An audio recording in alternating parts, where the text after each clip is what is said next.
All right, greetings and welcome everyone.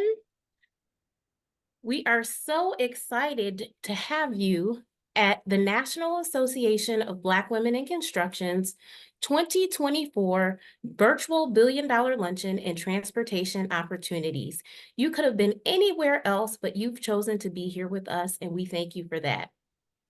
My name is Tylene Henry, and I am the proud owner of Ujima Services LLC, which is a mission-driven business and professional development firm where we take a transformational approach to building sustainable businesses and communities.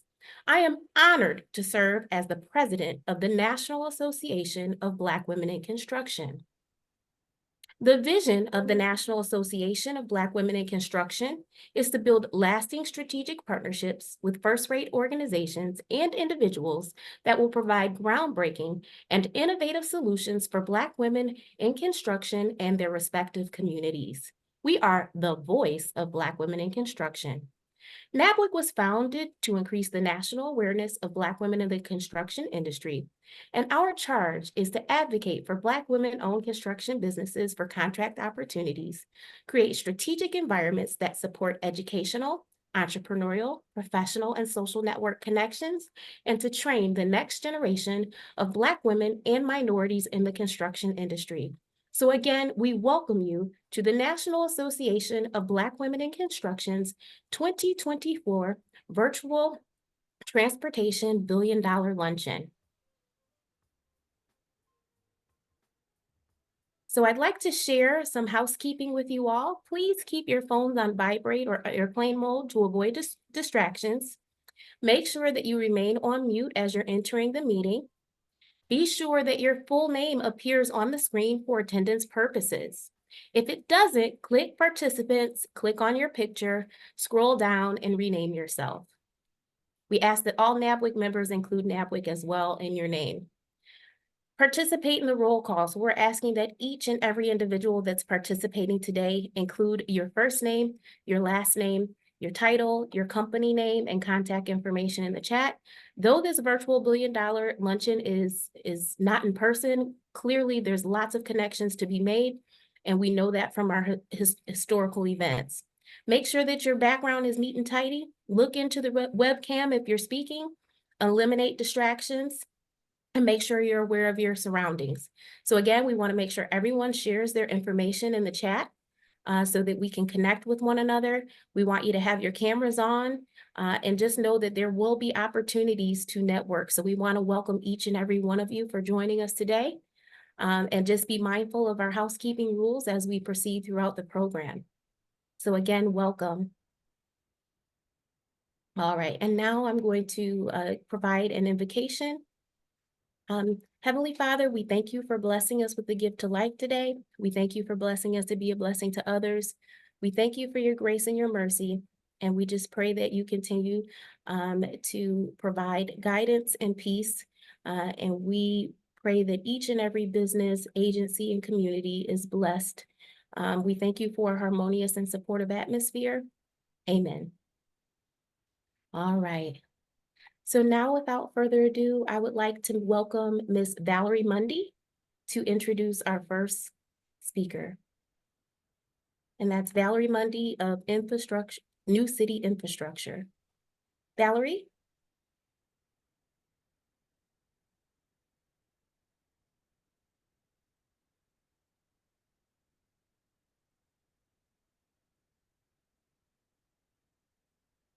Can you hear me? Testing. Yes, ma'am. Okay, thank you very much. It is my honor to introduce Philip A. Washington. Phil Washington was nominated by Denver Mayor Michael Hancock and unanimously confirmed by the Denver City Council as the CEO of the Denver International Airport, the world's third busiest airport. At DEN, Phil oversees a $10 billion capital improvement program. During his tenure at DEN, Phil has led in the resurgence of the airport, and within weeks of his arrival, he set forth Vision 100 that will prepare the airport to accommodate 100 million passengers by 2030. That's a 30% increase. Additionally, under his guidance, the airport has established extensive programs, and policies to benefit historically underutilized businesses.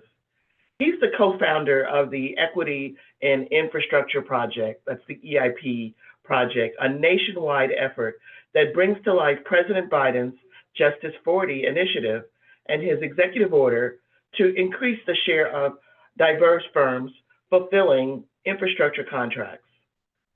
Since its public launch in April 2022, the EIP has committed to more than 55 agencies to sign its pledge to action that builds generational wealth and reduces racial wealth gap by creating more prime, joint venture, and equity contracting opportunities for hubs. Without further ado, it is my honor to welcome Philip A. Washington. Well, thank you so much, Ms. Mundy. Hopefully everyone can hear me. It's great to be here at this billion-dollar luncheon. And let me first applaud the founders of this, Ms. McNeil, who is a ball of energy. And those of you that know her know that she is. Let me talk a little bit about the Equity and Infrastructure Project and how it came about. During the Biden-Harris campaign, I was asked to lead the Transportation Transition Committee and also the Policy Committee for Biden-Harris. And during that time, we put together several proposed executive orders and proposed policies for consideration by the then campaign. One of the executive orders that we drafted was Executive Order 13985 that concentrates on increasing generational wealth in underserved communities. And so after the inauguration, the president signed that executive order on his very first day in office. And after he signed that, this executive order, and I would encourage everyone to look that executive order up and read it. After he signed that, John Pocari, a former Deputy Secretary of Transportation under the Obama administration, John and I put together the Equity and Infrastructure Project in anticipation of the $1.2 trillion Infrastructure Investment and Jobs Act. And the idea was to bring together and ask CEOs, executive directors of state DOTs and ports and airport CEOs. The idea was to ask them to commit to increase the number of minority prime contracts, to increase the awards of minority prime contracts. And so this EIP effort, or Equity and Infrastructure effort, really looks to bring to life the president's executive order and operationalize that order, and to bring to life the Justice 40 initiative to increase the share of diverse firms fulfilling infrastructure prime contracts. We know that we have goals, and those are well and good, but our feeling has been to increase generational wealth in our communities and underserved communities, that prime contracts, the award of prime contracts are highly encouraged. So this Equity and Infrastructure Project is a way for agencies and their CEOs who signed the pledge to commit to the principles of the equity in a measurable way. We kicked off the EIP with 5 agencies on December 7th, 2021 in Washington, D.C. And I'll get to where we are now. But that was a great event, that kickoff event with 5 agencies. Pledge signers are working to increase the number, size, and percentage of historically underutilized businesses or hubs that grow into prime contractors and participate in joint ventures as equity participants. We're working towards this effort by increasing the number, size, and proportion of contracting opportunities going to historically underutilized businesses.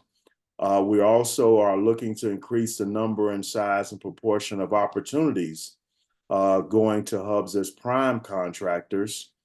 And we're looking to streamline the administration of contracting with hubs to centralize certification. In other words, a national certification database. So small businesses are not running from state to state trying to get certified. We're looking to increase the amount and type of appropriate financing that is available to historically underutilized businesses, aiming to meet infrastructure contracts by working with private and public partners. Now, to date, you'll recall I just said that we started with 5 agencies on December 7th, 2021. To date, we have almost 60 organizations that have signed the pledge, including 18 state DOTs. So the table is set for contractors like you to dine. But my concern is that too many are waiting for an invitation. You need to knock down the door. If I were a contractor today, I'd probably look to find out which agency signed that pledge, which agencies signed, and which agencies are EIP signatories, and proactively reach out to them and ask them how they can get plugged in into their opportunities at their agencies. Each of the 3 secretaries of transportation that are presenting at this luncheon today represent agencies that have signed that pledge to look to increase the number of prime contractors and to do the things that I just mentioned in terms of administration and also prompt payment. At Denver International Airport, we're trying to make it simple for contractors to get to that secret formula for success. We've established monthly outreach meetings to help contractors take flight. We have put together bi-monthly opportunities to meet our prime contractors. We've put together semi-annual business development training academies. These are 9-week academies to train small, minority, historically underutilized businesses on how to do business in the aviation industry. And we're accepting applications from small businesses that are outside of the state of Colorado as well. The applications for our next academy are due. Actually, the deadline is January 31st. I have a person on this call, Michelle Sandoval from Denver International Airport. She's in the chat right now sharing phone numbers and important information about connecting for opportunities at Denver International Airport. So our efforts have been successful. The proof is in the numbers at Denver International Airport.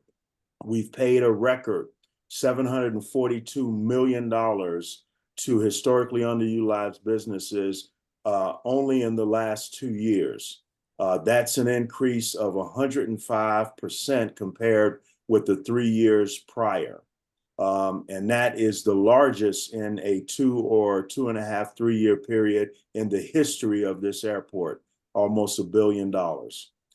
In the federal fiscal year of 2022, Denver International Airport exceeded its determined or contracting goals of 27%, and airport concessions and their disadvantaged business enterprises, or ACDBE, has achieved 31.95% or 32% for concessions. So we've done a lot, but we want to do more. And I'll summarize by saying that the Equity and Infrastructure Project is helping to create opportunities with agencies across the nation. I challenge agencies to find ways to eliminate the obstacles for historically underutilized businesses. And I challenge contractors like yourself on this call to proactively reach out to those agencies that have signed the Equity and Infrastructure Pledge. It is on our website. You can see those agencies that have signed, and you should, as you put together your proposals to agencies that have signed this pledge, you should be challenging those agencies on what they have committed to, and you should be putting that in your proposals, the language saying that you know that they have committed to this pledge. So if I've learned nothing else around this from being raised in a large family, it's that sharing is the rule. We know that, but you don't pass the plate without taking a hefty helping. So thank you all for doing what you do. It's very, very important work. I applaud you, and I stand ready to support you. Thank you so much for that. I know that's right. Don't pass that plate without getting your portion. So you dropped some nuggets today. They're not going to come knocking on your door. You've got to go after it and get it. So thank you for all that you do to advocate for equitable opportunities to contracting. Thank you for founding the EIP with John Picari, and thank you for being a supporter of NABWIC throughout the years. It is relationships that help us to bridge these gaps, and we want to thank you for your leadership, and we want to thank you for your advocacy and for action. It's one thing to talk the talk, it's another thing to walk the walk, and those numbers that Philip Washington shared from Denver Airport with their participation, they speak volumes to his commitment to ensuring that there's access to these infrastructure dollars. So again, thank you. As we proceed to one of the exciting parts of the program, we have the opportunity to recognize a woman in spotlight. Our NABWIC Woman in Spotlight is a woman that is trailblazing in the industry, that's setting an excellent example for leadership. And this is just an overall phenomenal individual. And to introduce her, we have our member, Dr. Tanya Walker, who is the owner of New Generation Management. Dr. Walker? Good afternoon, and thank you, Tylee. I am Tanya Walker, the NABWIC Atlanta Events Chair, and I have the honor of introducing our Woman in Spotlight. Ms. Donna Berry is the Deputy Director for Project Delivery and Chief Engineer at Caltrans. In this position, Donna Berry is responsible for all guidance, policy, and other aspects needed to deliver Caltrans transportation projects statewide. She manages 6 headquartered divisions and leads over 11,000 project delivery employees statewide. Ms. Berry is responsible for delivering the annual capital improvement project program valued at over $5 billion. Billion dollars. Donna joined Caltrans after graduating from UC Davis in civil engineering. Her 25 years of experience includes assignments in district design, project management, and headquarters structures design. She served as office chief for the State Highway Operations and Project Protection Program, chief deputy for District 11, and as a division chief for project management, where she was responsible for the overall management of the delivery capital projects. I am honored to introduce to you NABWIC's Woman in Spotlight, Ms. Donna Berry. Good morning. Can you hear me? Yes, Ms. Berry. Perfect. For such a time as this, I grew up with a mother often saying this, for such a time as this. And my brother, Gary, my sister, Corrine, and I would look at each other trying to figure out just what she meant by this. It was only as I began to grow older and I started having my own life experiences that I began to realize just how powerful these words were. For such a time as this. For me, this phrase means that all of our experiences have prepared us for this very moment to capitalize upon the opportunities that are before us. Today is not only a moment to celebrate accomplishments, but I also remind you that this is not the time to stop investing in the next generation. Continue to pour into our youth. Our youth are worth the investment that are our future. As we all know, they need us to pass down the roadmap to navigate this world before them and this world before us. I am humbled to receive this acknowledgement from the National Association of Black Women in Construction. What I value most about NABWIC is a dedication to inclusion, recognition, and most importantly, legacy. I'm honored to be the woman in the spotlight today at the $1 Billion Luncheon. Thank you. I'm grateful to my professional community, my civic community, and most importantly, to my family for supporting our collective dream. Thank you to my husband, Greg, and our two sons, Elijah and Gabriel. I want you all to know that you have a friend and an ally in me for such a time as this. Thank you and good afternoon. Oh, thank you. And just such well-deserved recognition. For those of you who may have missed it, we had Miss Donna Berry as a guest on our NABWIC radio show. We've dropped the link in the chat. Please click it. Please learn more about her phenomenal journey and just how incredible of a leader that she is and a trailblazer that she is. It's not everybody who is willing to stand up and speak that truth to power, and we truly appreciate you and all that you do to advocate and lead by example. Now we're going to move on in our program. We are going to have our first presenter from the California Department of Transportation, our NABWIC member, Ms. Maureen Outcolt, who is the owner of Nexus Capital Mastery, will introduce the California Director of Transportation. Thank you, Tylene. One moment. Tokes Omashakin was appointed the 4th Secretary of Transportation for the state of California by Governor Gavin Newsom in February of 2022. As Secretary of the California State Transportation Agency, CalSTA, he has oversight of 8 state departments, boards, and commissions that combined have more than 42,000 people and a budget that exceeds $30 billion annually. Safety, equity, climate, action, and economic prosperity, the core 4, are the top transportation priorities established for the state.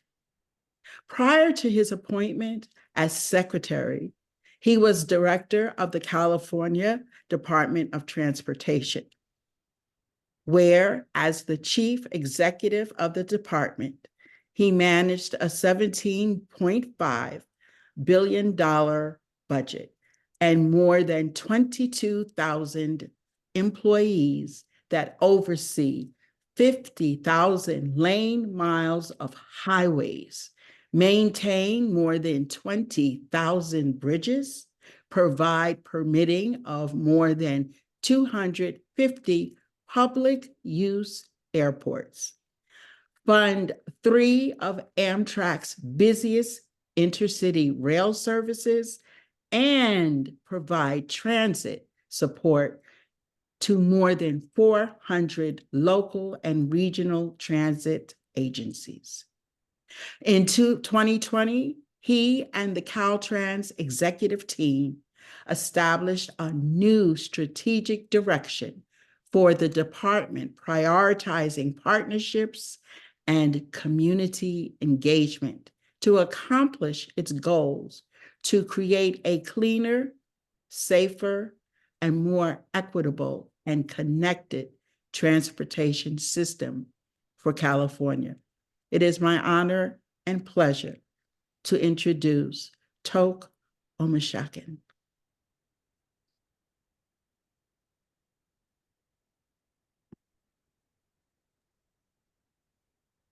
So I am looking, I don't see Secretary Amashakin. If you are logged in with a different name, if you could message us in the chat. And I know we have a couple of folks that are logged in that haven't updated their names. Let's see here. Tylene, he's registered under Kunbo Yorka. Okay, there we go. All right, Victoria, so if we can, okay, so I think that I see him there.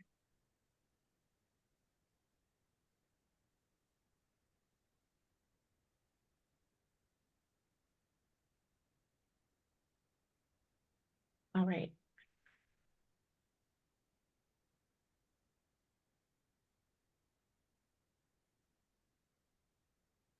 Let's see. Okay, well, we will see if I see him logged in, and I believe he has the ability to come off mute. Um, If you're having a challenge coming off mute, you may have to select OK because this meeting is being recorded as well. For everyone's edification, it is being streamed live through YouTube, so it will be available for you to take a look at it afterwards if you miss anything, because there's lots of information that's coming your way. And so I do see that Secretary Amashakin is in here, just not sure how we can have him to come off of mute. Let's see here. Go back to it.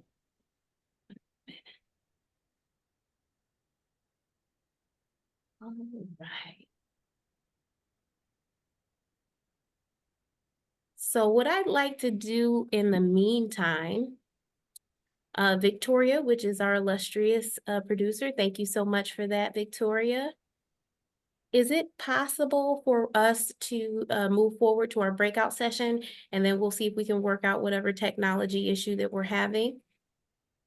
And so I'm going to let you all know that what we do is we have a breakout session, which is about 5 minutes long, in which you will have an opportunity to meet someone that you probably haven't met yet. There'll be about 5 folks in each room. You literally have 30 seconds. You want to introduce yourself, say your company name, and make sure that everyone in the room has an opportunity to introduce themselves. We also encourage you to share your company information in the chat as well in your breakout room so that you can stay connected. And so we'll be randomly placed into breakout rooms. And so we want to make sure that you are prepared. Okay, I do see, I'm sorry, I just got a message from.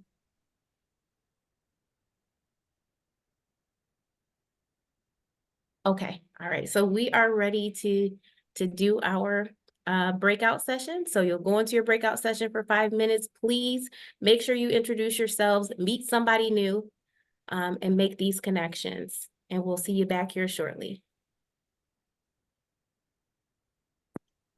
The breakout rooms are opening now. We may shift some people just to make sure we have a NABWIC member in each room, but the breakout rooms are opening now. Thank you.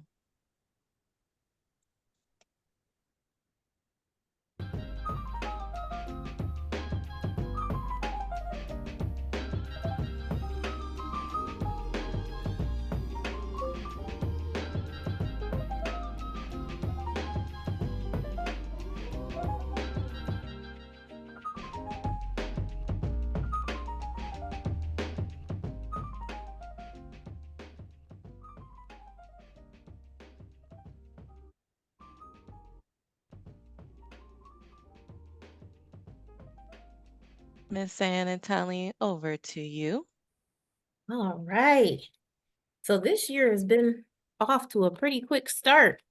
We're just wrapping up our annual meeting and events. Miss Ann McNeil, we're just so appreciative of you for having the mission and vision and just the energy to bring forth that vision that was placed upon you and to create it, to make it a reality.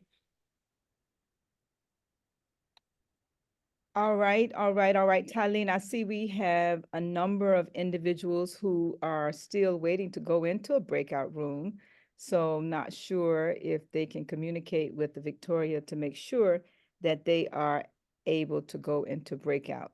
So Maureen and some of the others, but Talene, I really am very excited about our meeting today in particular, because when we think about the fact that we say that we are the voice of this industry, I really want to just remind all of our listeners, whether you're listening on YouTube or live in some other device, that as the founder of this organization and thinking about the girls who are yet unborn, to think about the girls, Talene, that are in college and are looking for an opportunity in this industry, I think that it is imperative that we continue to build and to grow, not just statewide, but also internationally. And just remembering that our vision is to continue as Black women in construction to build long-lasting strategic partnerships with first-rate organizations like the individual organizations that are on this Zoom with us today on this platform. Talene, I don't think that there is a better way to bring value to our members, to our sponsors, and to our strategic partnerships, if you will. Those partnerships like CompTO, AMAC, NFBPA, NABHOOD, and so many, many other organizations that are focusing on building. So again, I'm just excited and I'm very appreciative of you being actually, as of today, our re-elected president of this organization. And so we want to just continue, Talene, to remind everyone that we advocate on behalf of Black women-owned businesses and also girls to continue to create these strategic partnerships. And it's not easy as we continue to build our businesses, as we continue to be the moms and, community builders and workers and all of those things. So we do a lot, Talene, we do a lot.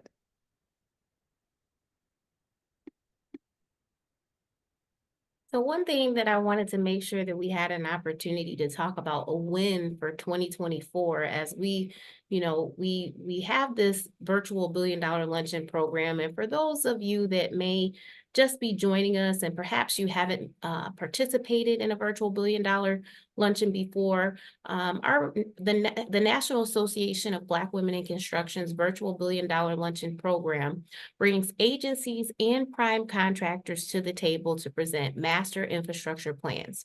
So our program gives small and growing businesses early access to decision makers. This provides our members, which the majority of which are business owners, with opportunities to build the relationships that are necessary to support equitable access to these contract opportunities while the projects are in their formative stages. And so that wouldn't be possible without the support of the agencies and the willingness of them to come and share their master plans. And as you will note, we do record these sessions. You can go back and take a look at them over the years.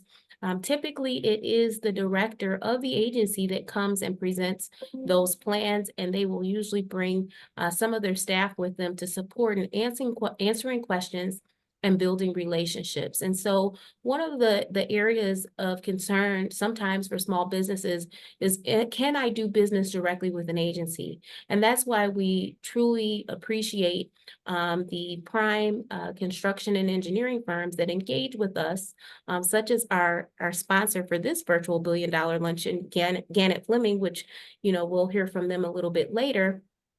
We want to make sure that you have the resources that are necessary. And so we have collaborated with M. Gill and Associates, MBDA, with their capital readiness program. And we have resources for our members to access technical assistance to support them in being prepared to engage in these opportunities. And as you can see here, the M. Gill and Associates MBDA capital readiness program provides support to help inform and develop the skills as it pertains to finances, being ready to capitalize these large projects. It's one thing to have an opportunity to get on a team or to participate. It's another thing to have the financial capability to engage in that project so that it can be one that will be fruitful and profitable. And so we do encourage anyone that is watching, if you scan the QR code,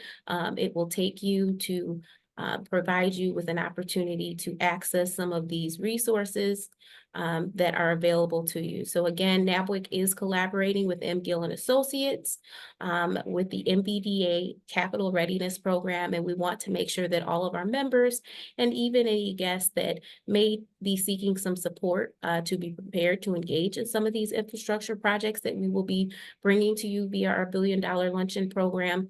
We want to make sure you have access to some support.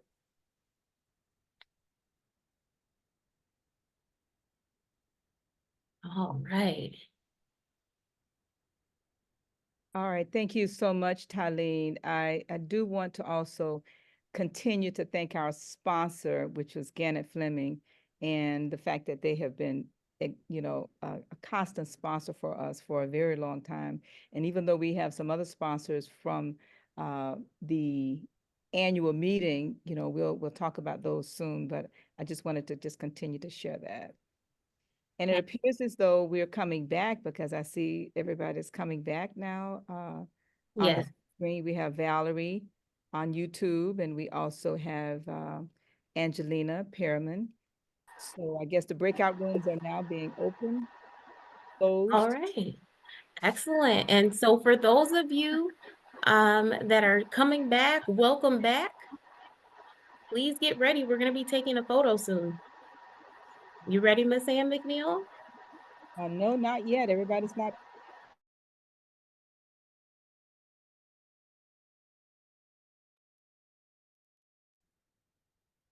All right, welcome back. I see that folks are coming back into the room. We hope that everyone had an opportunity to meet someone new. Miss Ann McNeil and I, in your absence, had an opportunity to speak a bit about the organization and its growth and its reach, as well as some opportunities to support business owners as they prepare to take advantage of these infrastructure projects that we'll be bringing forth via our virtual $1 billion luncheon over the next several months. And you can catch our breakout session on the YouTube if you were busy meeting some new people. So welcome back. We do want you to turn your cameras on and get ready to take a photo as we proceed. We want you to have your cameras ready, and our wonderful host, Miss Victoria, will be letting us know when she's going to snap our photos for our group photo session. So please do be sure to turn your cameras on and get ready to take a photo. We're going to be having a group photo, and then we'll be moving forward to our sponsorship recognition. All right, thank you everyone for joining us today. We are going to take our photos. As always, we have a large group joining us, so we do need to take multiple photos. So we will do a 3, 2, 1 countdown just to make sure you are ready. All right. Okay, so I'm going to take a picture of the first group. So give you a few more seconds to turn your camera on. And we have some people coming in, so I'll let them settle. And so they know what's going on in here. All right, so we're going to take our picture, first group. 3, 2, 1. Hold your smile for me, please. Excellent. Thank you. Take a little break. Next group. Going in 3, 2, 1. Hold for the team. Excellent. Beautiful. Got 2 more, just so you know. All right. Ready? 3, 2, 1. Hold. And 1 more. Beautiful smile. 3, 2, 1. Hold for us. And thank you. We got everybody. Thank you so much. Back to you, Tylene. All right, excellent. Glad that we got that photo. Of course, we're going to make sure to send you all a thank you for joining us. And we will be sure to include that photo for everyone. Next, we would like to recognize our sponsor. And I know we'll have that coming up on the screen here shortly, Gannett Fleming. We want to thank you for your continued support of the National Association of Black Women in Construction. And this is not the first $1 billion transportation luncheon that you all have supported, and we just thank you for your continuous support. So again, we thank Gannett Fleming, which is a diamond sponsor. We thank you for your ongoing support. All Tanya, right. I think we might have someone on from Gannett Fleming. Not sure if they'd like to make a comment. I think I saw Tiffany Harrison was on. Do we have a representative from Gannett Fleming that would like to give a couple of moments of remarks?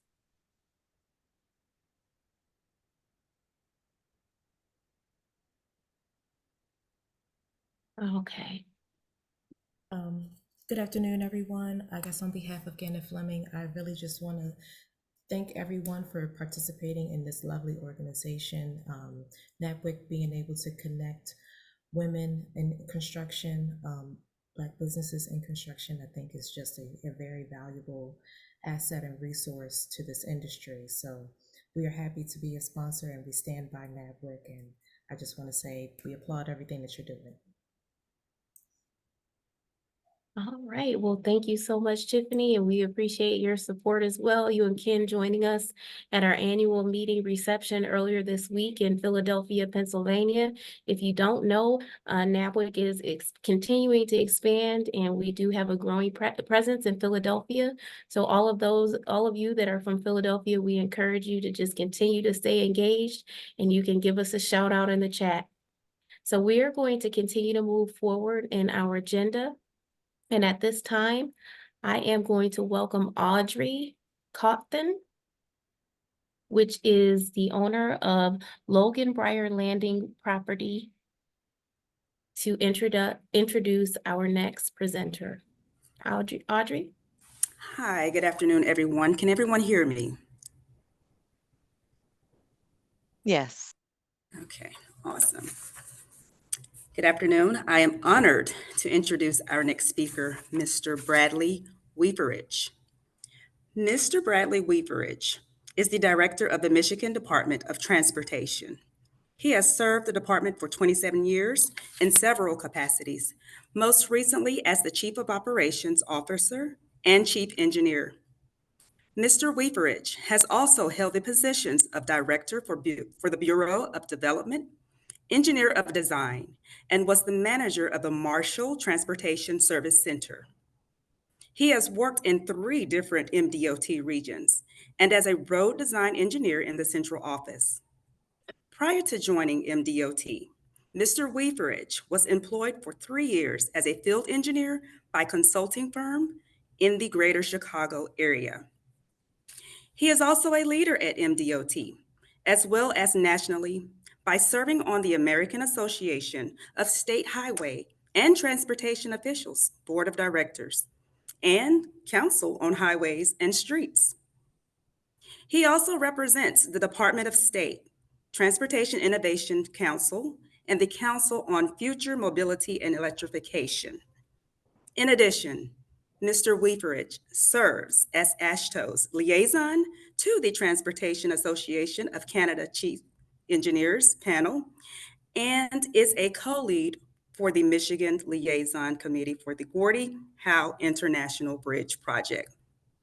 He is also a graduate of Michigan State University. Mr. Weaverich holds a bachelor's degree in civil engineering. Please, let's welcome Mr. Weaverich. Thank you. Thanks so much, folks. Really appreciate the opportunity and privilege to be with you today. I am going to attempt to share my screen, and somebody please let me know. Is it working? Yes, Perfect. thank you. All right, fantastic. All right, first I do want to acknowledge and thank Phil Washington for talking about the Equity and Infrastructure Pledge.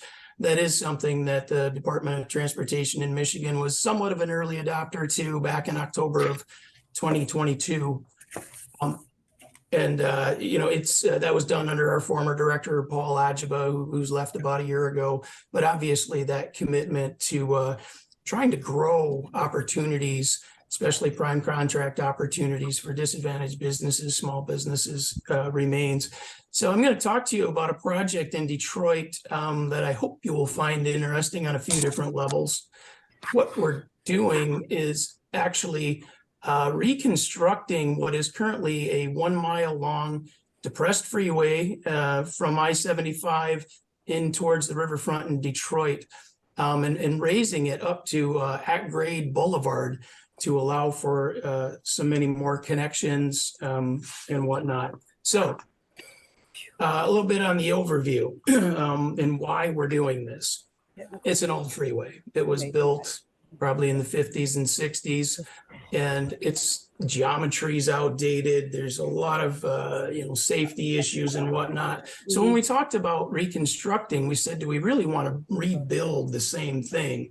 And we decided we don't. Some sort of difficulties going on. Oh, we want to actually bring this up to an at-grade facility to provide those connectivities, to provide more safe operations for pedestrians and opportunities for non-motorized connectivity. We do hope to also address the historical environmental justice issues associated with this roadway. Like many others years ago in urban freeway locations, there was an idea of urban renewal. So there was a very thriving African-American community along the route of I-375 and to the north on I-75 that was decimated and essentially removed by this freeway. Not a story that hasn't been told in other cities across the nation as well. But we do want to address those social equity concerns and the historical piece to that. We know we can never right a wrong, but we kind of want to build into the project, be it through community enhancements or other workforce development opportunities to, again, honor and acknowledge the past. So project scope wise, the orange piece really is where the freeway is today. Reconstruct that as an at-grade boulevard from I-75, which is the blue piece, down towards the waterfront and including that interchange. And the green piece is Gratiot Avenue that you can see runs right there by the Detroit Lions home, Ford Field, out towards the suburbs. So quite a bit of work, but the other opportunities that we have here are to address drainage. Again, a lot of the safety and connectivity issues in the area. This is just kind of a rendering, obviously, of what that would look.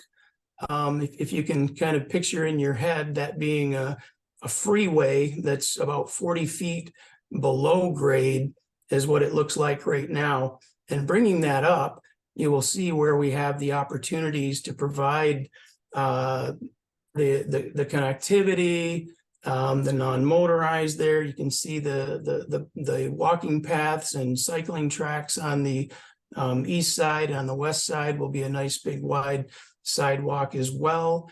The green hatch shading there is now available property for redevelopment, or it will be. So obviously we're going to be working very closely on what that redevelopment of that property can look like in the future. Timeline, we've been at this for a while. We started our EA and planning back in 2017, trying to get that public engagement early and often. We are coming out of the early design portion right now, again, continuing with engagement not only with local stakeholders, but also the city of Detroit, obviously a huge partner on this as well when it comes to land use and land disposition and what that's going to be. The city's going to play a very primary role.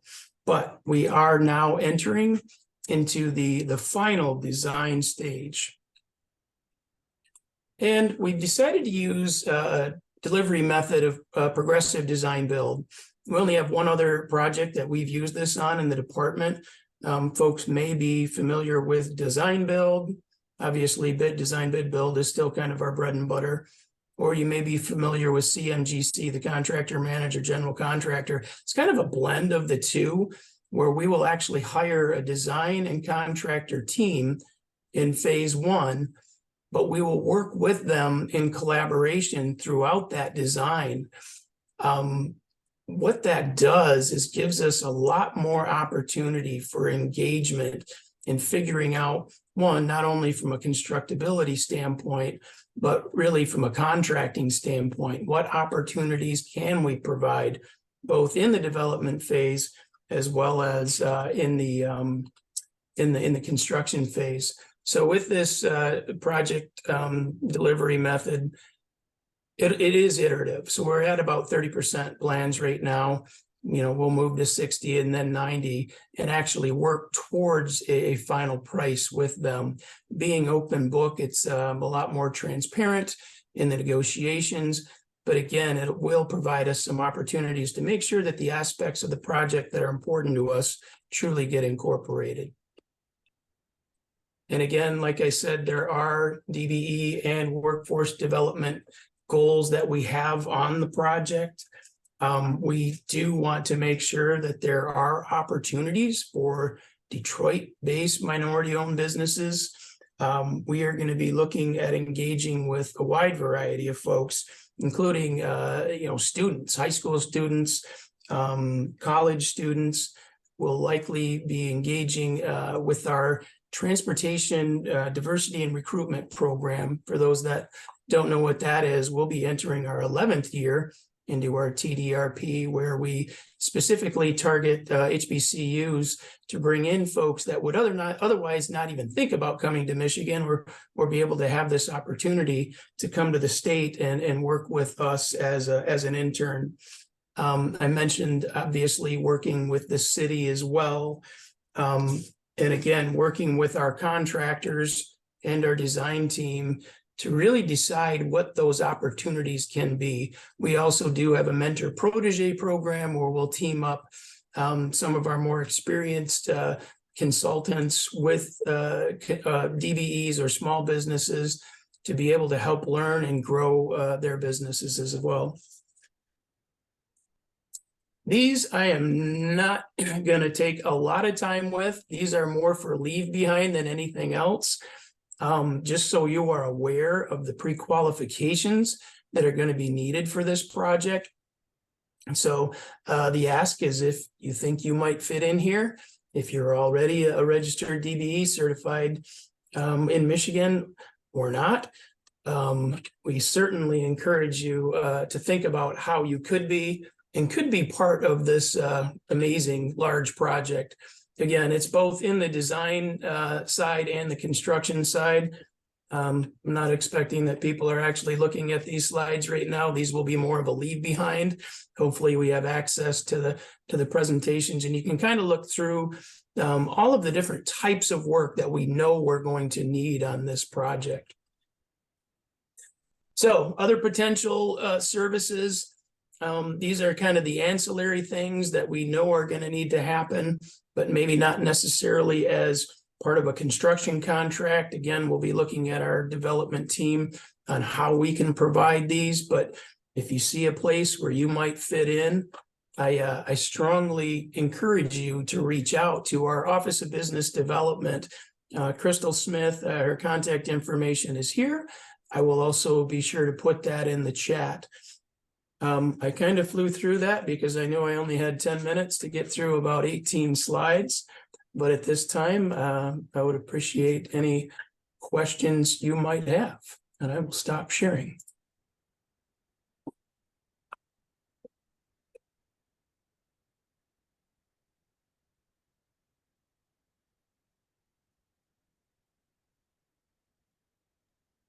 All right. We appreciate you, Brad. Yep. It's nice to see you too, Tylene, by the way.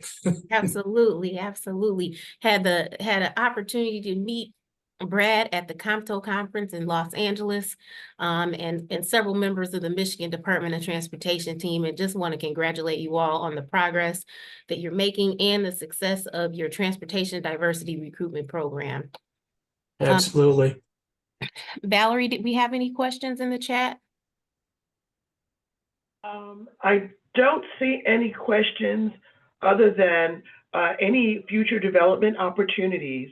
Are they coming through MDOT or are they in the municipalities? The contracting opportunities for the project work will come through the DOT. What remains to be seen is really the land disposition, and that's kind of an exciting piece as well. We're going to have to work closely with the city of Detroit, the local stakeholders. Obviously, we want to make sure that we're acknowledging the historical piece of the project as well. So that is going to kind of be evolving over the next couple of years. But you should be on the lookout for other contracting opportunities as part of the project sooner rather than later. Thank you very much. And do you have to be local and local SBE to benefit, or do you utilize the DBE program? That's a good question. I do know that we do specifically want to make sure that there's opportunity for Detroit-based folks, but obviously our SBE program wants to be a little bit bigger than that. So I think that would be a great question, maybe to start with Crystal Smith, who again, I'll put her contact information into the chat. And obviously, if anybody has other questions, they can reach out directly to me. That's fine too. We appreciate you. Thank you so much. You bet. Thank you all for your time. Privilege being here. Thank you, Brett. Appreciate Michigan representing. So I'm from Michigan, so it's great to have our state DOT director to participate. So again, we thank you. All right, everyone, please make sure that you've got your ears open. Please be sure to put your questions in the chat as they come along. Whether or not we have an opportunity to get to all the questions or not, we will make sure that they get to our presenters, and we will seek to make sure that you have answers. And so I want to now bring forth Ms. Maureen Outcalt, which is one of our NABWIC members, Nexus Capital Mastery. She's not going to read Secretary Amashakin's his whole bio again, but she will welcome him to present. Thank you.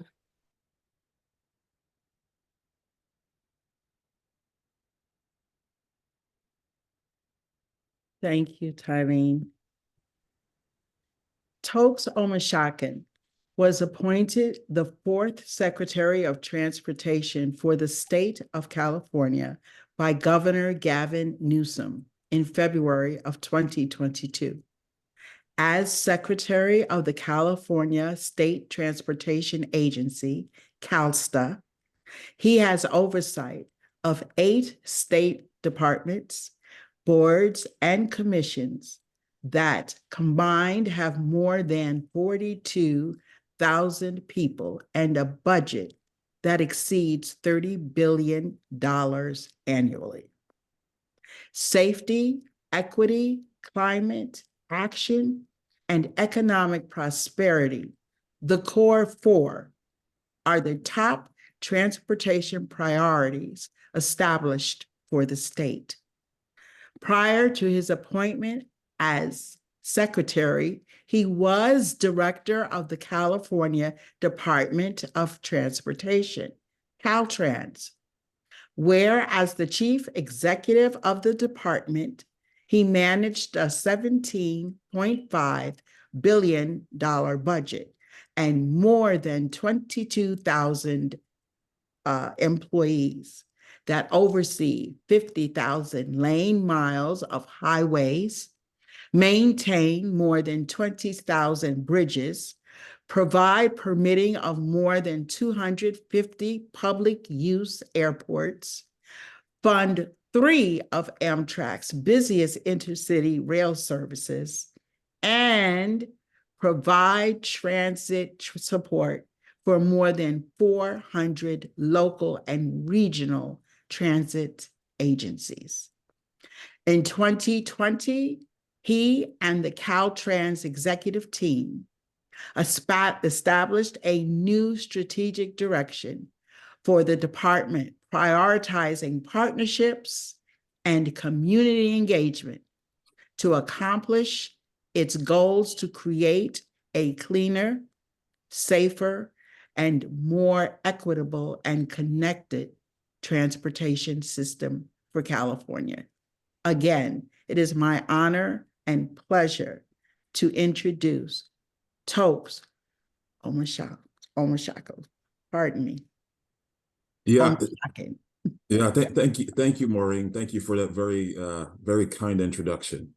I appreciate it. I can't stand listening to that bio. I hear it like 3 or 4 times a week. I get tired of hearing it, but nonetheless, very good job. Thank you, Maureen. Good to meet you, and good to meet everybody else on this call from NABWIC. Thanks for everything that you do. I see, well, I believe maybe Anne, who invited me to come and engage with you this afternoon or morning if you're on the West Coast. So thank you, Anne, for the invitation. Let me say before I get into my remarks that issues around creating business opportunities for minorities, African-American women and men, and Latino, Asian women and men across the board is something that's near and dear to me. I'm hoping that in my tenure in this responsibility, I can affect as much change as I possibly can to move the needle here. I don't want to just talk about these issues. I want to put concrete ideas and plans in place and dollars in place to help transform the lives of the people who can do this work. Last night I was in Los Angeles before I got back to Sacramento. I was at an event for the African American Chamber of Commerce for California. Same discussion. So I'm putting a lot of time and energy into this. So anything I can do beyond this discussion to assist with this in your state or across the country, please let me know. So let me get into the slides here a little bit and talk about some of the things that we're doing in California. Next slide. So number one, this was covered already. I'm not going to go into this in detail. This was covered in my bio, but these are the 4 priorities for transportation in California, what we call the core 4. So if you're looking to do work for transportation or infrastructure in the state, keep these things in mind. This is the sort of umbrella through which we're investing. And without going into a lot of detail, I think everybody knows how important safety is, but for awareness, 12 people die every day. Let me be clear, every day in California using the transportation system of the state. So every 2 hours, there's a fatality. So the investments that we're making in transportation have to be safer. By the way, a lot of those people are what we call vulnerable users of the system, people who are walking or biking or trying to get access to transit. So safety first. Number 2, equity, which is a big part of the reason why we're here.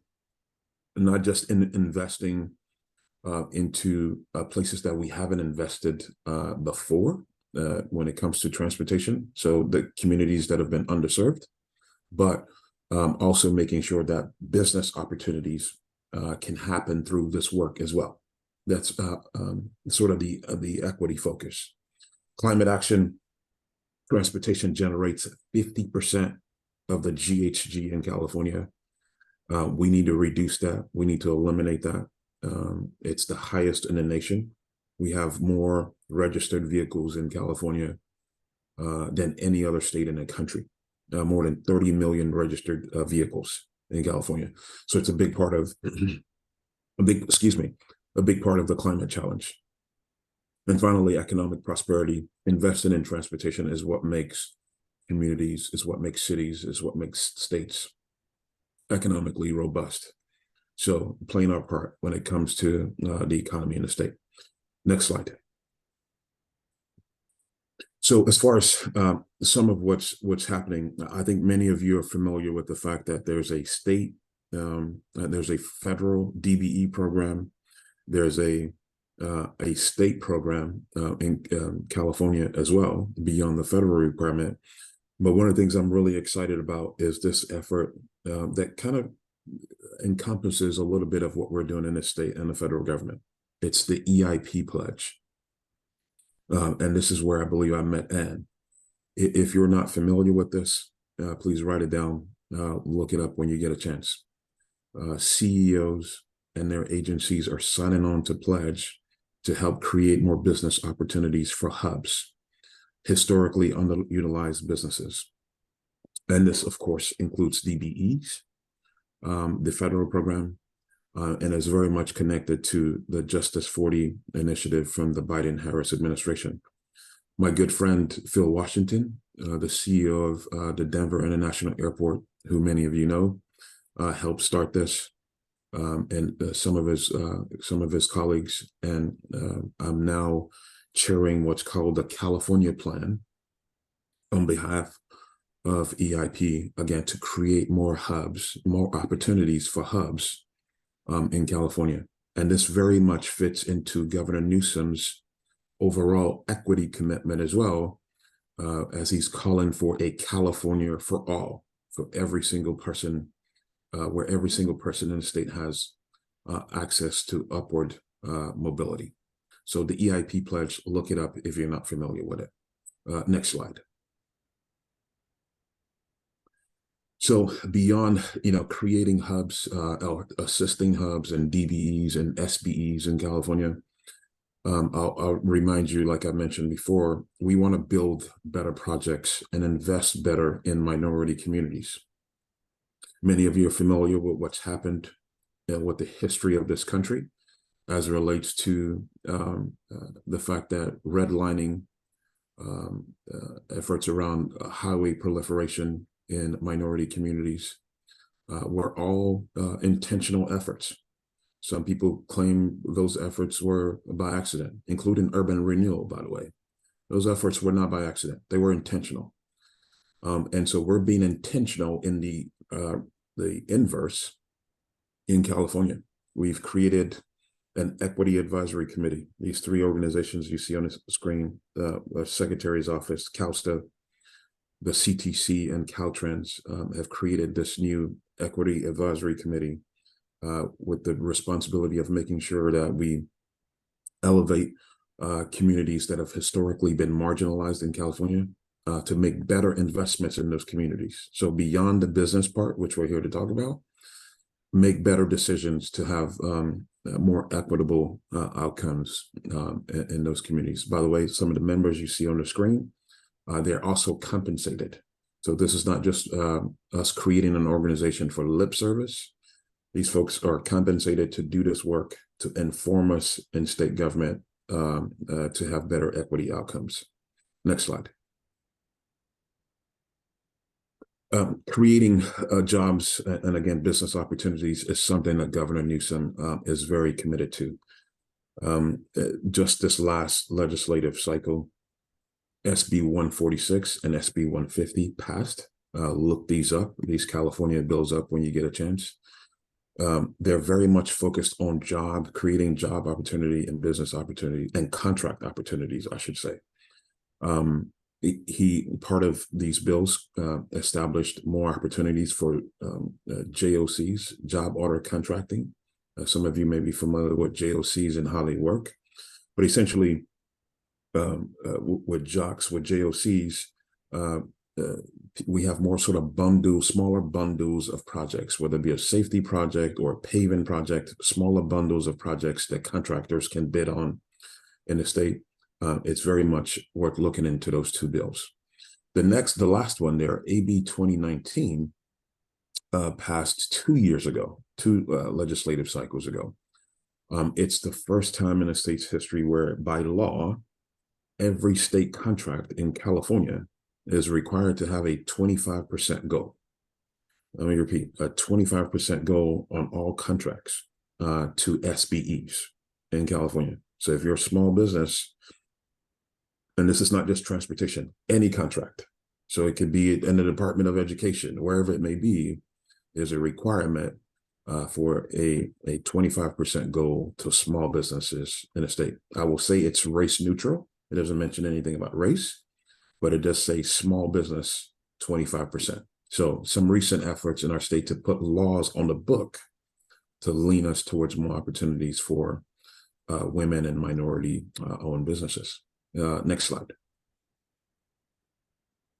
I just wanted to show everybody, and before we get into the important stuff here, the last few slides about the numbers on what's coming up that's going to be available. I want to show you what's happened to our DBE program. This is the federal program. What's happened to it over the last few years. Now, I came into California to run the DOT in 2019 before assuming this role in 2022. But you can see sort of our trajectory over the last several years.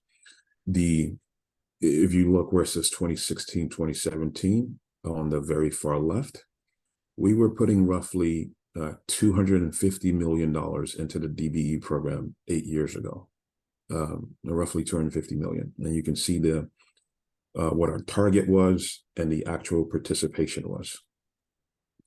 Fast forward, if you move all the way to the right of the screen, and I can't actually even see it myself because my big head is showing up on that side of the screen.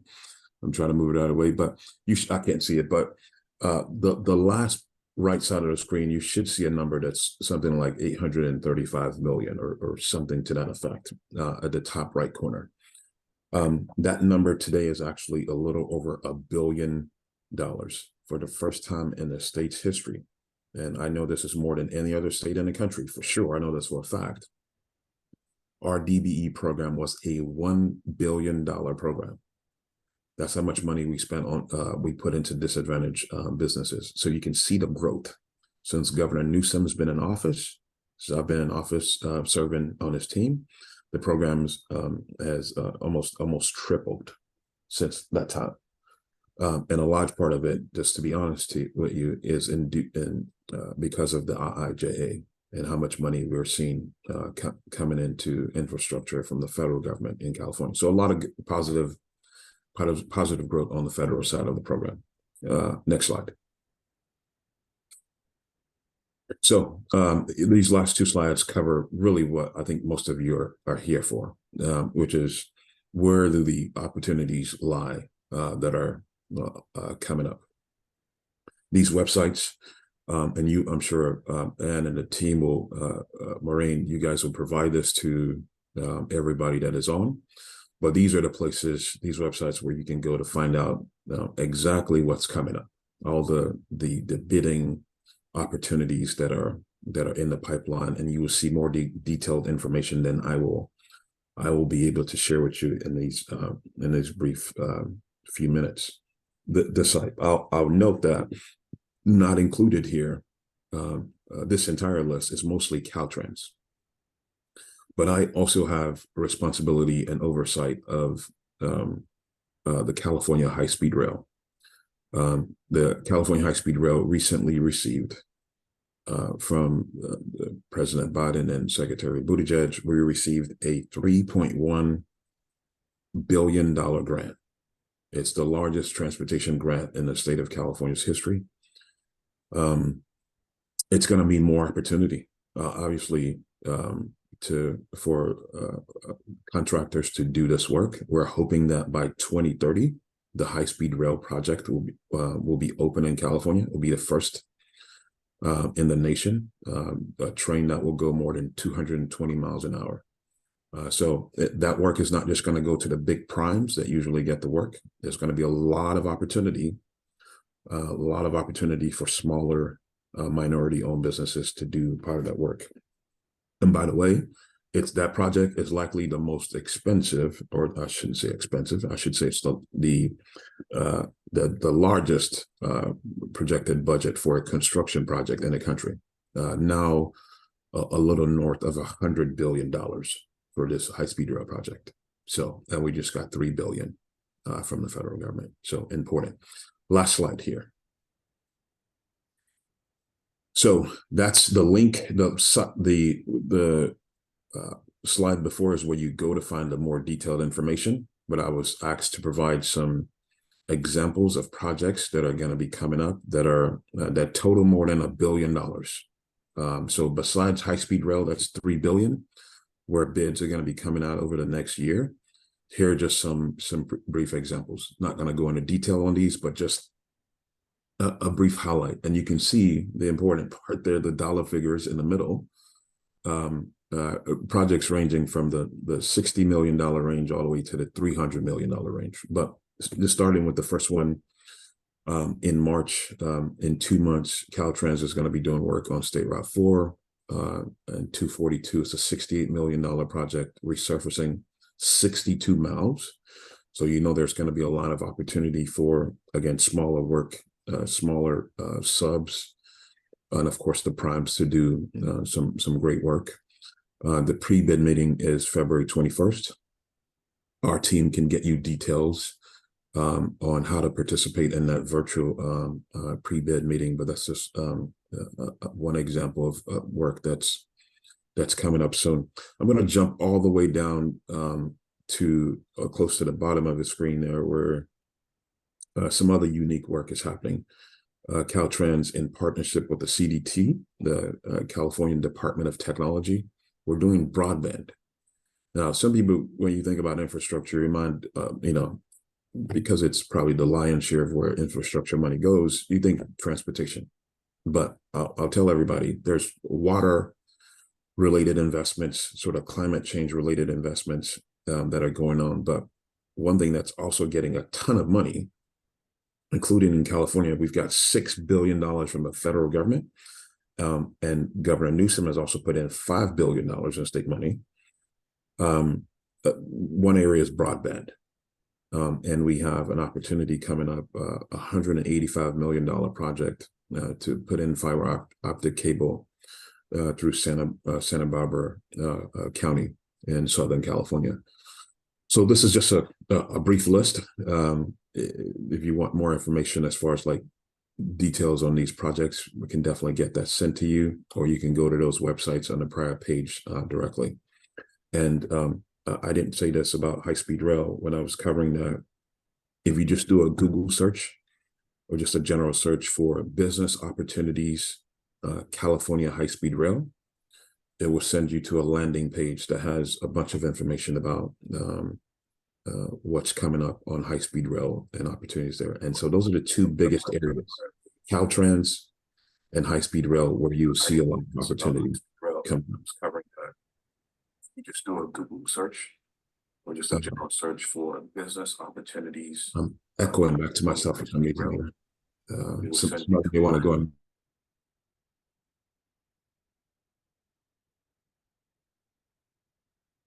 And so those are the two biggest areas.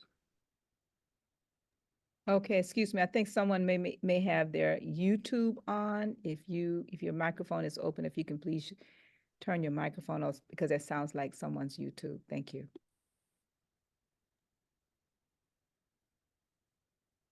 And there may be one more slide, and I think that may be it, and I'll take some questions. That may be it. Oh, yeah.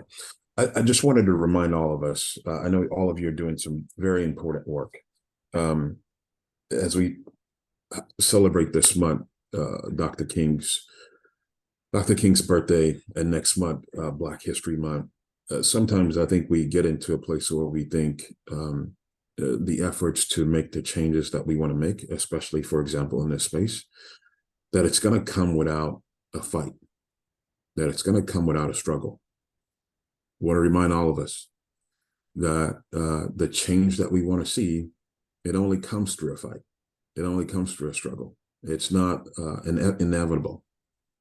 We can't sit back and just say, oh, all these contract dollars are coming down. IIJA is $1.2 trillion. It's going to land in our lap at some point. The systems and structures that we work through, they haven't been set up to necessarily make sure that that happens. That's changing with this administration federally and for sure stateside. So let's continue to struggle. Let's continue this fight to make sure that the communities, the businesses that have not had an opportunity and a chance to be lifted up through these efforts get that chance and opportunity. And that's exactly what Dr. King was alluding to more than 60 years ago in these comments. So with that, I will turn it back over to Maureen for Q&A. Let's continue to struggle. Let's continue this fight to make sure that the communities, Excellent. Thank you so much. This has been, we've just gotten so much incredible information. I'm not sure. I know that we're getting some feedback, and I think everybody except, with the exception of myself, is on mute. So what I would like to do, because we're a little bit behind. Excellent. Thank you so much. This has been, we've just gotten so much.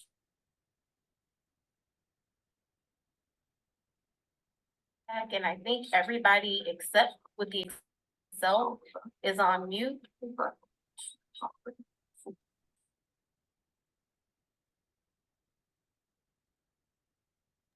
Okay, there we go. I found it. So we are good to go. So thank you so much. That was a phenomenal presentation. We appreciate your advocacy. We appreciate your energy. And as well, just walking the walk and not just talking the talk. We are a little bit behind. So we're going to ask that the questions for Director Amashakin be addressed by his team internally. They are in the chat. And I want to welcome at this time NABWIC member Zakia Flagg. She is the owner of Flag Labor, and she is going to introduce our next speaker, but I just want to thank everyone for being here. We have been getting so much great information. I hope you're taking notes. I hope you're saving the chat, because these opportunities are not going to come by every single day. So you've got to take action to get on it, as Philip Washington said earlier in the program. Zakia? Hi, good afternoon, everybody. My name is Zakia Flagg. I am a NABWIC member here in New Jersey, not to reiterate or be redundant, but I'm happy to be here this afternoon. And I have the pleasure of introducing Transportation Secretary Paul J. Wedefield. I hope I did not mispronounce his name. Paul J. Wedefield was confirmed as Secretary of the Maryland Department of Transportation on February 13th, 2023, and sworn in on March 2nd, 2023. The latest achievement in a career spanning more than 40 years, including transportation posts in the public and private sectors. As Secretary, Mr. Wedefield oversees Maryland Department of Transportation's 6 agencies: the Highway Administration, Maryland Transit Administration, Motor Vehicle Administration, Maryland Aviation Administration, Maryland Port Administration, and Maryland Transportation Authority. He leads operations and maintenance of state highways, bridges, tollways, transit systems, motor vehicle licensing, Baltimore and Washington International Thurgood Marshall Airport, and the Helen Delich Bentley Port of Baltimore. It is my pleasure to introduce to you this afternoon Mr. Secretary Paul J. Wedefield.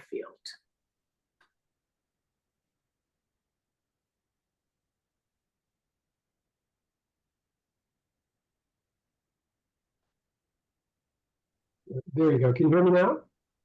Yes, we can hear you. Great, thank you. And it's pronounced Wiedefeld, and the way you can always remember that is my dad was a firefighter.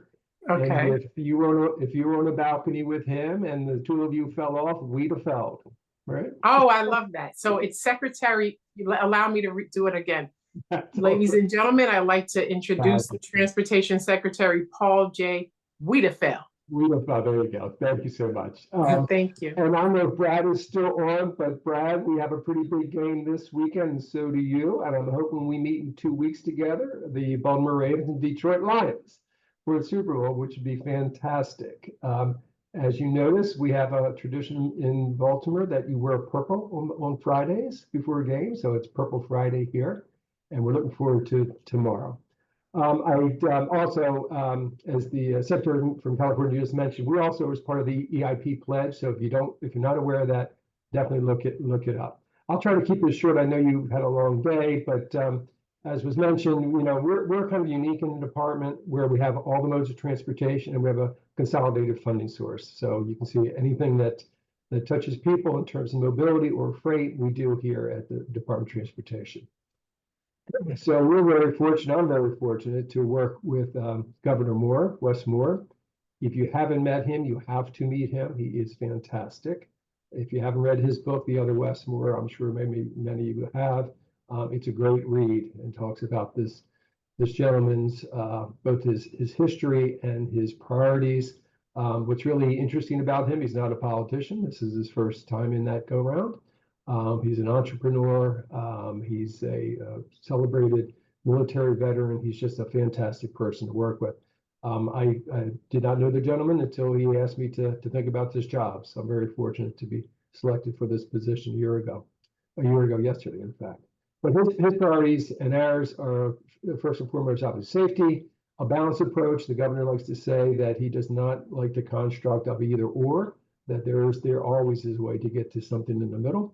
And focusing on transit for the state of Maryland, TOD, transit development, and equity, as we all are, and sustainability, and zero deaths for sure.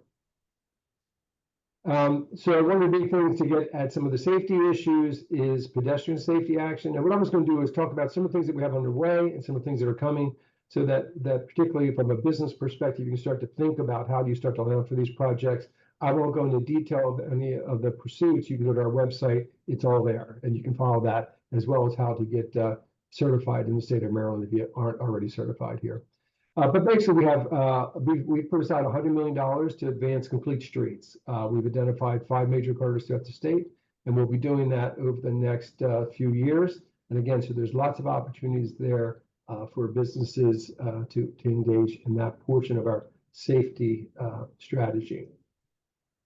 I mentioned the governor's focus on transit. There's a number of things we're doing there. He relaunched a project called the Red Line, which is an east-west transitway in Baltimore, and that was basically stopped by the previous governor and basically walked away from almost $1 billion worth of federal money. It literally would have changed the community it served, and now the governor has restarted that program. So we have a lot of work in that area, both in terms of planning, design, preliminary engineering, and then eventually construction. We do have a mega project currently underway, and there still are opportunities with that, to be frank, which is the Purple Line, which is a 16-mile light rail line in Prince George's and Montgomery County, which connects to both the Washington Metro and several of the commuter rail lines. A fantastic project, a multi-billion-dollar project that's underway. And then we're also looking at another potential transit line in southern Maryland, which basically would connect up to the Washington Metro system up in Prince George's County. Is another opportunity when you go into our website. On the highway side, we have a mega project as well. It's the American Legion Bridge and supporting services to that. Again, that's a 60-year-old bridge, if you're familiar with the Washington area at all, the Washington Beltway, that needs to be replaced and widened, to be frank. We're looking at managed lanes, transit, bicycle, pedestrian access across that bridge. So that is a multi-billion-dollar project that had started as a P3, and basically that was another strategy was taken about 9 months ago, and so you should definitely look into that one, because that will be a project for years in the making and in delivery in the state of Maryland. Another part of our highway system is managed by our toll authority, which actually also is under the Department of Transportation. We have a major project currently underway to electronic tolling on I-95 between Baltimore and Philadelphia. That's underway. But the next one that's on horizon is what we call the Bay Crossing.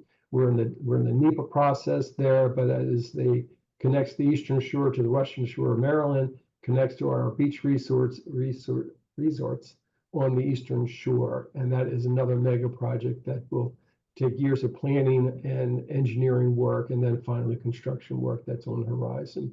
Both of these projects, American Legion Bridge and the Harbor, or I'm sorry, the Chesapeake Tunnel, Chesapeake Bay Bridge, are just extremely needed projects for the future of the state of Maryland. The airport, as mentioned, we also run the airport. We have a mega project there right now where we're connecting 2 of our major concourses at the Thurgood Marshall Airport. We're also working with Southwest Airlines, our largest tenant, to build a new maintenance facility. So there's opportunities also in the private sector, sort of a joint effort with the public sector and private sector there. And as soon as in the near future, we'll also be doing another mega project in the $500 million range to connect our C&D connector. And then we'll be able to connect post-security to all of our concourses at BW Airport if you ever used this. Port of Baltimore is another major economic driver for the state of Maryland. A few things there, and a lot of this deals with the combination of private sector and public sector. One is what we call the Howard Street Tunnel, which is almost a 150-year-old tunnel that needs to be raised. In effect, the vertical clearance needs to be raised so we can do double tracking to the Midwest. So that project is with CSX and us. So again, there's opportunities in sort of both lanes in that case. And another area that if you haven't looked at our market, I would suggest you do some research on Trade Point Atlantic. Trade Point Atlantic is the old Bethlehem Steel site. It's a 5 square mile property that they own.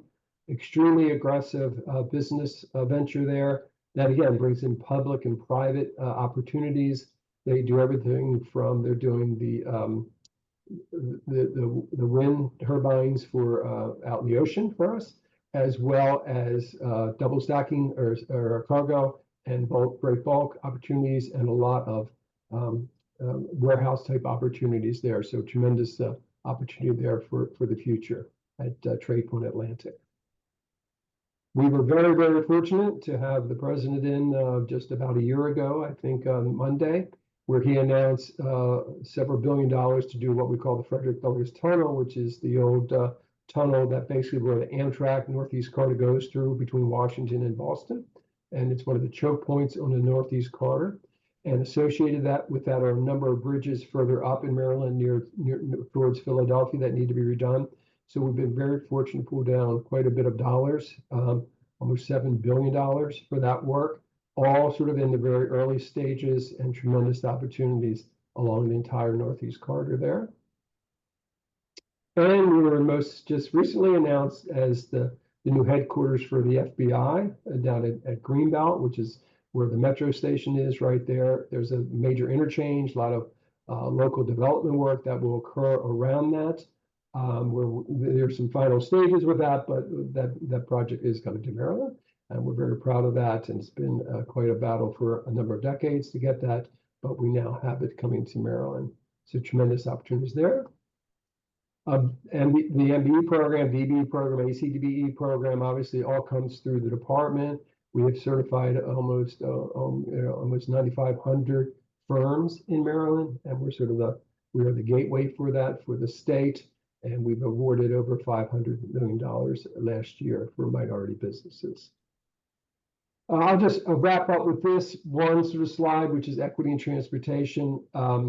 The governor has made it very clear that the purpose of transportation is not just moving people from A to B, but basically bringing people that have not been part of the economic pie up, and to end some of the cycles of poverty, of racism, of basically capital equity in families.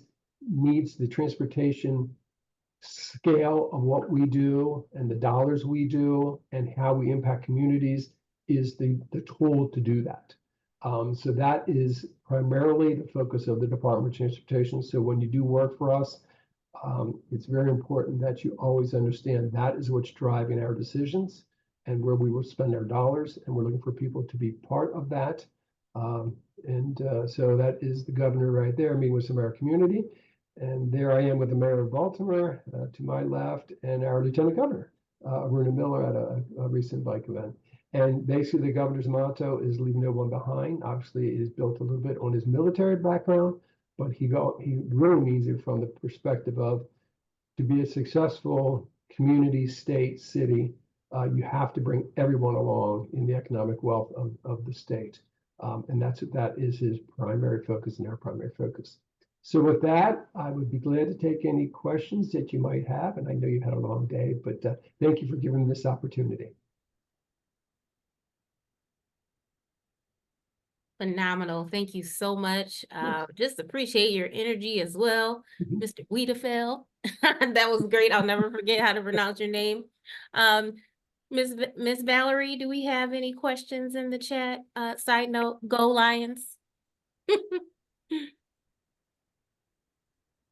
Valerie, any questions in the chat? Okay, if not, we got to make sure that everybody's cheering for the Ravens tomorrow. We love Kansas City, but they've had their bite of the apple too many times. It's time to move on. Let's get another team in there.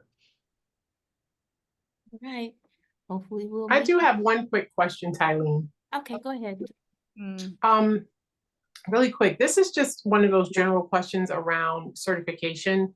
So I know that sometimes when it comes to WMBE, MBE, blah, blah, blah, whichever certification you're speaking of, that you can cross them over different entities, meaning if you're certified WMBE with, let's say, the state of New Jersey or the Port Authority, a contractor won't mind. They just may say, where did you source it from? Is that the same thing when you're crossing state lines? So for example, here you could go to a big general contractor, and as long as you have WMBE and you can tell them where it came from, they don't care which source it came from. Does that work when you're traveling from state to state, or would it have to come from Baltimore? Ours would go through, and Tony Woods, I believe, is on the line. Tony Bridges is on the line as well, if he's still here. But no, we generally you have to do it through the state of Maryland. Got it. As I recall, you have to go through our certification process. Okay, no worries. Thank you so much. Yep.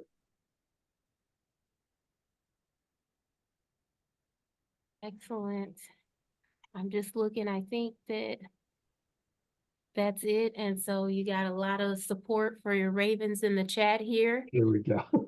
All right, so we just want to thank you again for your leadership and your support and your advocacy for equity in the space. And we look forward to a budding relationship with the Maryland Department of Transportation. We appreciate Ms. Sandoval as well for granting us the opportunity to get to know more about her and your organization. Great. Thank you so much. All right, thank you so much. All right, so weekend. You too. And I'm sorry, Michelle was with the the airport. My apologies, but we're going to keep moving and we'll look forward to connecting with you again soon, Mr. Wiedefield. And now we're going to move to our member recognition. So I just want to thank all of the NABWIC members that are on the line right now. Those of you who will be members in the near future, we want to encourage each and every one of you to, if you're not a member, to become a member, because as you can see, there are some phenomenal opportunities and relationships that are gained as in reference to your association with this organization. And we thank our volunteers who continue to support, and none of this would be possible today without that. And I also want to thank Carrie Williams, which is our current events chair, for supporting us in getting this done. So I'm going to announce our new members now. I know they're going to come back up on the screen here shortly.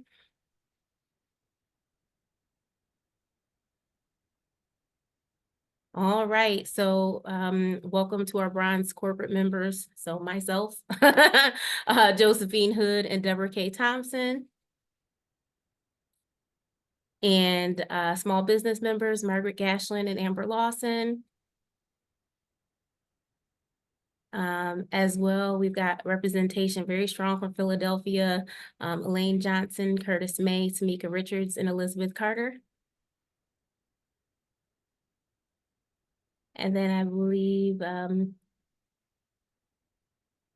so we're going to keep going, Ms. Cassini, Vanessa Hopkins, Kelvin Young, and Keena Smith.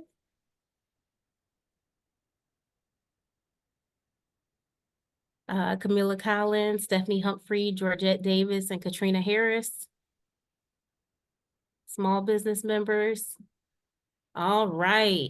So we want to welcome everyone and thank you for joining the National Association of Black Women in Construction and or renewing or increasing your membership as our businesses grow. So we thank you for that. We have some upcoming events here. And we know that we'll have a link in the chat. Someone will share if you want to join the National Association of Black Women in Construction. You can visit www.nabwic.org, and in the upper right corner, you will see a button that says Join Now. So we encourage you to join now. And if you have questions about membership or need some support in completing your application online, once we dismiss here, we will be available to support you with any questions that you may have regarding membership. This is just our first virtual $1 billion luncheon of the year.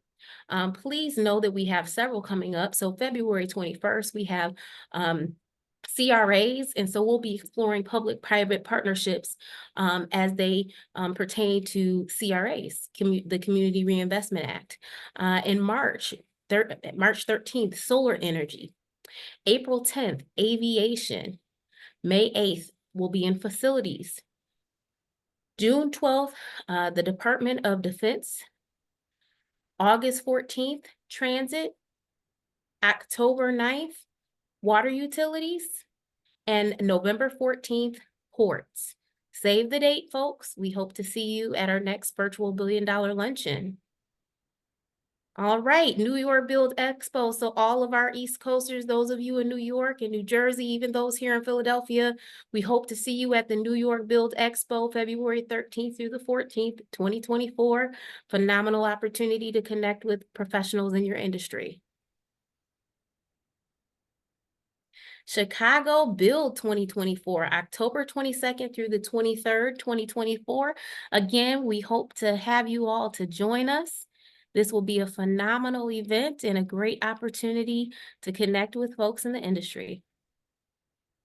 All right, so now what I'd like to share with you all before we leave is we have a phenomenal partnership. So the National Association of Black Women in Construction has had the opportunity to collaborate with M. Gill and Associates.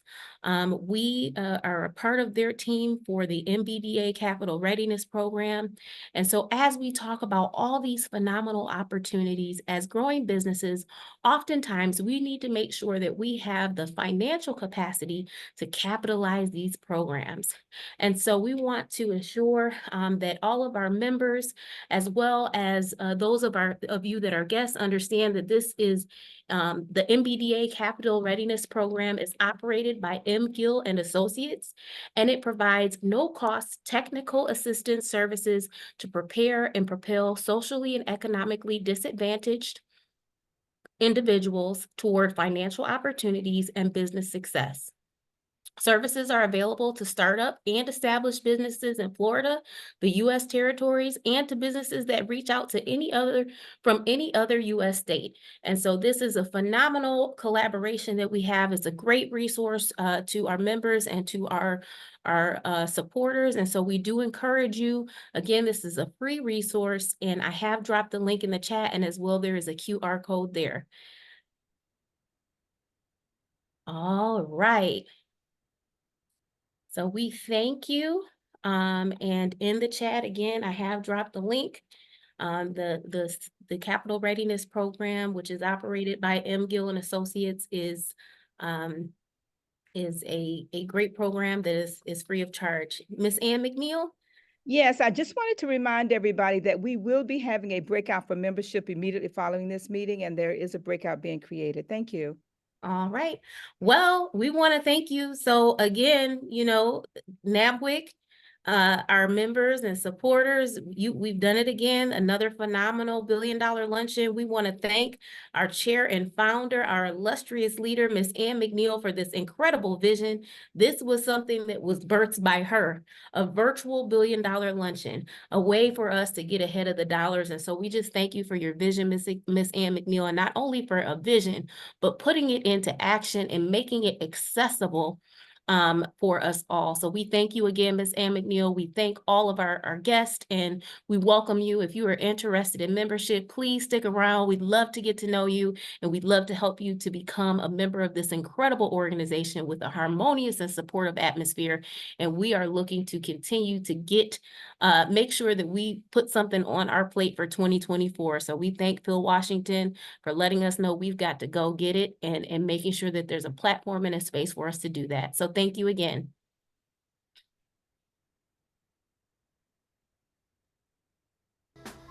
Okay, if all of you that's interested in joining the organization, please click the groups are being opened. So if you are interested, we just want to make sure that those NABWIC members that's supporting membership, please go to the breakout. Everybody else, we want to thank you for joining us, but Elena and everybody else in the leadership, please join us in the breakout to support those individuals who have expressed an interest during this meeting for membership.